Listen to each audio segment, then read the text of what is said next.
Hey guys, it's Logan with Live Free Investments. I'm here today to talk through the current landscape of commercial real estate finance. I have a good friend and vendor with me, John Duell of Cornerstone Bank. John, how are you doing today?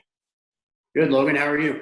Man, I am energized, thriving, and focused. We are still optimistic. We're still being positive. It's a changing landscape with what's going on with not being able to go tour properties, meet people in person.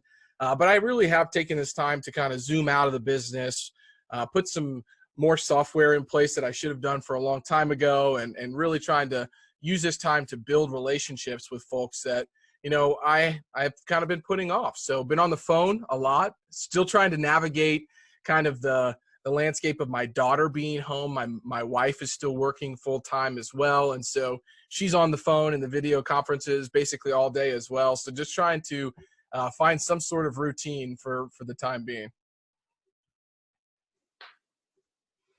So yeah, man, I wanted to have you on today just to talk through a few different things. And one of them being kind of what's going on with the SBA loans right now.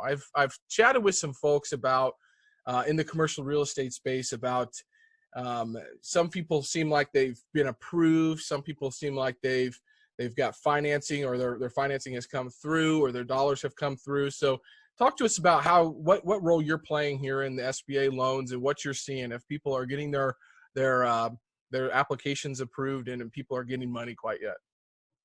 Yeah, absolutely. It's kind of a moving process because it seems like every day there's new guidelines and issues to come out about it. But yeah, I'll kind of walk you through our process. We're not technically an SBA lender at the time that they approved the stimulus bill, I think about a week ago now. But in the past, we were an SBA lender. So that allowed us to be recertified as an SBA lender and serve our clients. So what we did is we started gathering the applications. We had an individual at our bank submit an application to see how the process went, and she got a bunch of feedback from that. It turns out we needed a bunch more information than just the actual application itself. Right. So we went back to our clients. We had 3 things that we needed them to fill out, including the application, and we got those filled out. Once we got that information, then we had to manually input that information to the SBA system to upload their application. So it's a very timely process. Sure. Additionally, we received over 80 applications. So initially, we just had one person inputting those applications. Now we have, I think, 4 of our staff members devoted full-time to inputting the applications themselves. Every day, they send out a list on whose application has been submitted to the SBA. So that's kind of the next process, is to get it uploaded, get it received by the SBA, and then they issue a notification that it has been received and the application is in process. Okay. We have probably, of our 80, we've probably submitted half. There's probably about 50 applications have been submitted to the SBA, and of those 50 applications, 20 have been approved. Okay. So now, once you have approval from the SBA, then the bank has 10 business days to fund that loan. So the SBA's release documentations for the loans, and then we'll get those signed, and then we'll fund, essentially. Right. Yeah.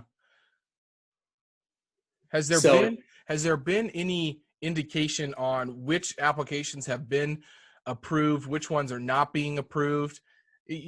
Talk to me about that. From my standpoint, I am a 1099 employee with a brokerage company, and I'm just trying to get some clarity on, in that brokerage company decided to apply basically, for all of their contractors as well.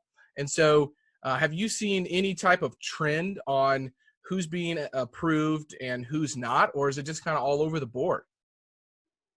It's kind of all over the board. We have a lot of operating entities that are applying, and so those guys are getting approved. We have a couple of real estate holding entities that are applying. They're getting approved. It's kind of basically a first come, first served basis. So the guys that we uploaded first, we're seeing the response on those guys and whether or not they're being approved. Okay. I haven't seen anybody that's been denied or turned down yet. So obviously we still have about 60 applications to go. Right. Response from the SBA. So it'll be interesting to see. Interesting. Well, I'm interested to see kind of how this shakes out, and hopefully this can provide some comfort and or some dollars for some folks to continue to do business is what I'm thinking, and hoping that we can obviously get back to some sort of normalcy over the next month or so. Yeah, it should be a good boost to the clients and the economy.